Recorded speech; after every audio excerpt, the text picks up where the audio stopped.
அஸ்ஸலாமு அலைக்கும். Hi friends, எல்லோரும் எப்படி இருக்கீங்க? இன்றைக்கி நம்ம சிவப்பு நிறமான நமக்கு வந்துட்டு இரும்பு சத்தை அதிகப்படுத்தக்கூடிய ஒரு வகையான அரிசி தான் நம்ம பார்க்க போகிறோம். இதில் தான் நம்ம வந்து இன்றைக்கி கஞ்சி செய்ய போகிறோம். இந்த அரிசியுடைய பேர் வந்து ரத்தசாலி. நார்மல் அரிசியை விட இது வந்து ரேட்டு கொஞ்சமாக ஜாஸ்தி தான். பட் வந்து சத்துக்கள் ரொம்ப ரொம்ப அதிகம் தரக்கூடிய அரிசி தான் இது. இது பார்த்திங்கன்னா 1/2 கிலோ 50 ரூபா அப்படின்னு சொல்லி தான் வாங்கியிருந்தேன். இது வந்து முக்கியமாக நம்ம உடம்புல ஹீமோக்ளோபினோட லெவலை வந்து நல்லாவே அதிகப்படுத்தும். நார்மலாக பார்த்திங்கன்னா இப்போ நிறைய பெண்களுக்கு இப்போ இந்த ப்ராப்ளம் இருக்குது, எனக்கு கூட இருக்குது. அதனால தான் நான் வந்து இப்போ இதை நான் வந்து எடுத்திருக்கேன். ஸோ இதை உங்கள் கூட நான் ஷேர் பண்ணியிருக்கேன். அது மட்டும் இல்லைங்க, இந்த சிவப்பு நிற அரிசியில் வந்து இது நிறைய பலன்கள் இருக்குது.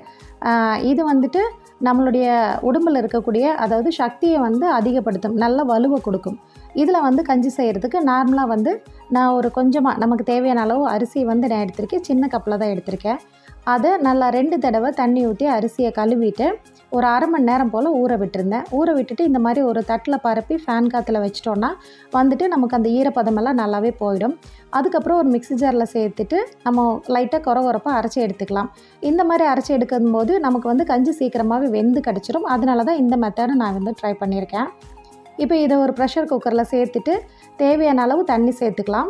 சேர்த்துட்டு நான் வந்துட்டு இன்றைக்கி சால்ட்டு அண்டு ஜீரகம் மட்டும் ஒரு 1/4 டீஸ்பூன் சேர்த்துருக்கேன். வேறு எதுவுமே நீங்கள் வந்து சேர்க்க வேண்டியதில்லை.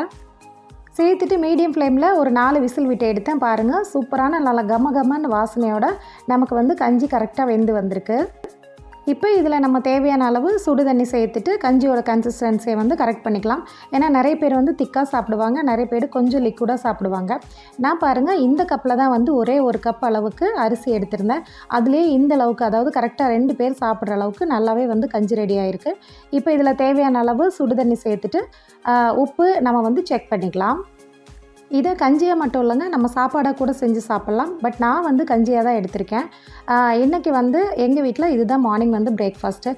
இது நம்ம ரெகுலராக ஒரு வீக்லி 2-3 தடவை எடுத்துகிட்டு போகும்போது கண்டிப்பாக வந்துட்டு ஹீமோக்ளோபினோட அளவு வந்து கண்டிப்பாக அதிகரிக்கும்.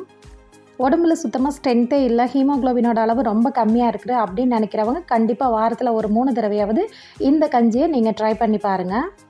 இதோட டேஸ்ட்டுமே பார்த்திங்கன்னா உண்மையிலே ரொம்பவே நல்லாயிருக்கு, நல்லா ஃப்ளேவர்ஃபுல்லாக இருக்குது. இதுக்கு சைட் டிஷ்ஷாக இன்றைக்கி நான் வந்துட்டு கொள்ளில் தான் வந்து துவையல் செஞ்சுருந்தேன். இந்த கொள்ளு துவையல் எப்படி ஈஸியாக செய்கிறது அப்படிங்கிறத ஷார்ட்ஸில் போட்டிருக்கேன் ஃப்ரெண்ட்ஸ். இந்த ரெசிபி அண்டு இந்த இன்ஃபர்மேஷன் உங்களுக்கு பிடிச்சிருந்தா லைக் பண்ணுங்கள். நம்ம சேனலை சப்ஸ்கிரைப் பண்ணி ஃபாலோ பண்ணுங்கள். நெக்ஸ்ட் வீடியோவில் பார்க்கலாம். தேங்க்ஸ் ஃபார் வாட்சிங்.